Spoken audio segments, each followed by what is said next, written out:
Kabar kurang menyenangkan datang dari mantan istri komedian Kiwil, Rohimah Ali. Belum lama ini, Rohimah Ali tertimpa musibah.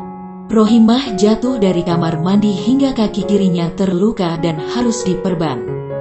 Dalam tayangan tersebut, tampak Rohimah hanya bisa berbaring di kasur.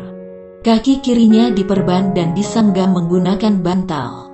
Meski nelangsa, Rohimah menyebut hal ini sebagai nikmat dari Allah yang harus ia terima dengan ikhlas.